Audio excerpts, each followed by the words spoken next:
A lot about the Seahawks. Like Lewis Riddick the other week. Mm-hmm. So what's going on? It can't be true, can it? We're going to find out here. Nice enough to join us, Seahawks insider for our sister station, Seattle Sports Radio, Brandon Gustafson. Brandon, how are you today, sir? Not too bad. How are you guys doing? We're doing well. I got to ask you here your reaction to this breaking news. We found out moments ago Brock Purdy threw his first interception of training camp. Brandon, your reaction? Oh, man, you hate to see it, right? You absolutely hate to see when a quarterback throws an interception in camp. But then again, it gives us all a lot to talk about, right? Exactly. That's right. Brandon, I was wondering, the big news out of Seahawks camp seems to be that first-round pick Devontae Witherspoon not participating in just was curious what the holdup is there and if you see any problems in him possibly returning for training camp. Yeah, so it sounds like the big issue is just he wants more of a signing bonus up front. So it's just comes down to dollar bills, right? He just wants more money in his pocket up front, and that's the holdup. Pete Carroll talked to reporters yesterday. He didn't seem too fazed by it. So I don't foresee it being anything that bleeds over too deep into camp.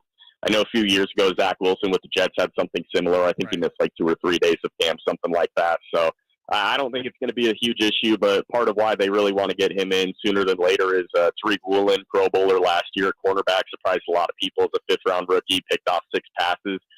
He's on PUP to start camp because he had a minor knee surgery, so that gives Devin a little bit more opportunity to go out there and kind of seal one of those starting jobs that a lot of us think that he's ultimately going to have. But yeah, I don't think it's going to bleed over too deep.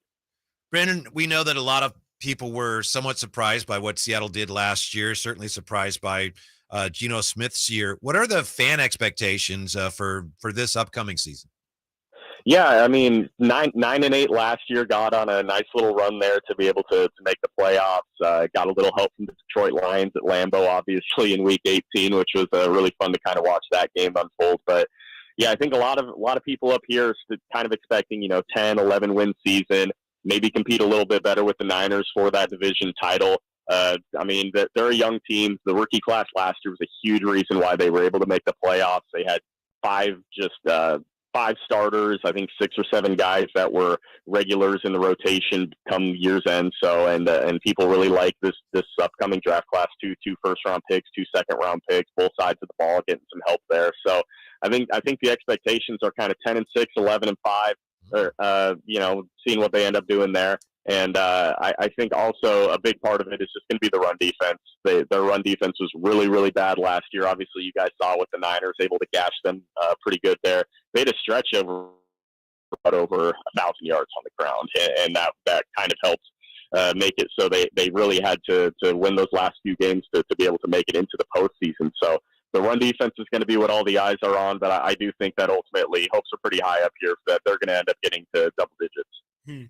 I mean, yeah, Bucky Brooks and Lewis Riddick, we talked about last week. Bucky Brooks, they're on the payroll, apparently. Your guys' station, actually, saying that the Seahawks are real legitimate contenders against the 49ers in that NFC West division. Do you feel like that level of hype is justified? Do you think that the Seahawks truly can take the division if things don't go well for San Francisco?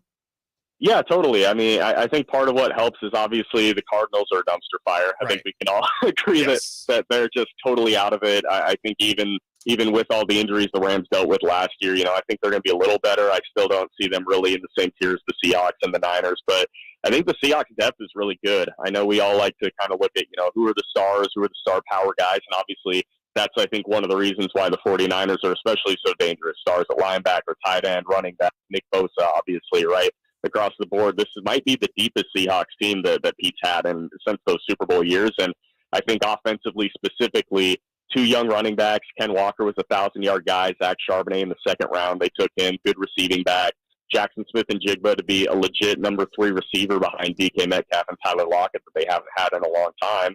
And then these 3 tight ends that they have combined for, I think, 1,200 yards and 12 touchdowns or something close to that last year. So, it's a deep Seahawks team, but kind of like I said, I think ultimately when it's all said and done, how far this team does or doesn't go is going to be dependent on that run defense.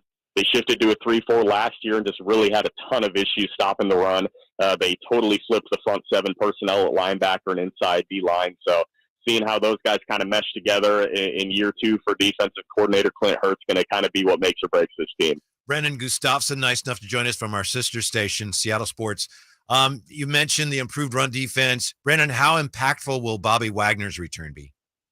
Yeah, that's really big. And not just from a leadership standpoint, we all know what he's going to do, but he had a really good year with the Rams last year. And inside linebacker, even, I mean, that was a huge hole entering this offseason because Jordan Brooks, who was their leading tackler the last 2 years, 2020 first-round pick, he tore his ACL week 17 against the Jets, and it's unclear if he's even going to be ready for week 1.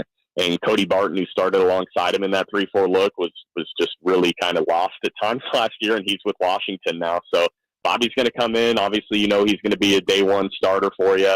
Had a really good year with the Rams, who played a little bit of a similar scheme. I think that's going to do a lot, but really the guy that I would look for if the Seahawks defense is going to turn around is Draymond Jones, D lineman they signed on the first day of free agency from Denver. The Seahawks historically under Pete and John Schneider have really kind of been tentative in free agency. They like to wait for the tier 2, tier 3 guys, let things unfold.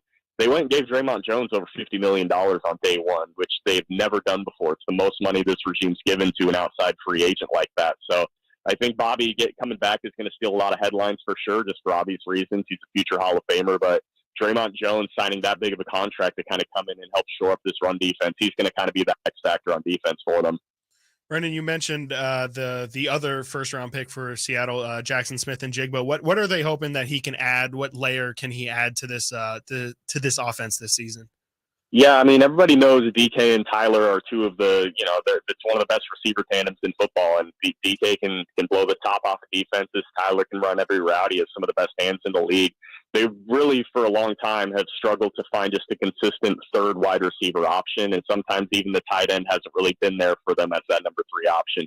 Even when the Seahawks were really, really good with Russell Wilson offensively, and even when they were really, really good last year with Geno, third down numbers, conversion rate it just wasn't very good. So, part of that is getting into better down and distances on first and second down, but just having more options in the passing game. That's kind of where Jackson Smith-Njigba is going to come into play. I think that they really want to hammer down that third down rate.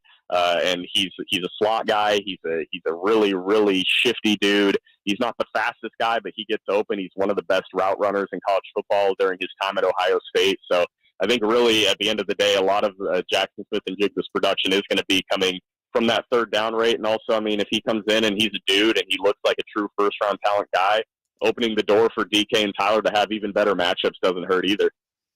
Brandon, we appreciate your time. I know you're very, very, very busy. Brandon Gustafson from our sister station. Thanks. We hope to talk to you again very soon.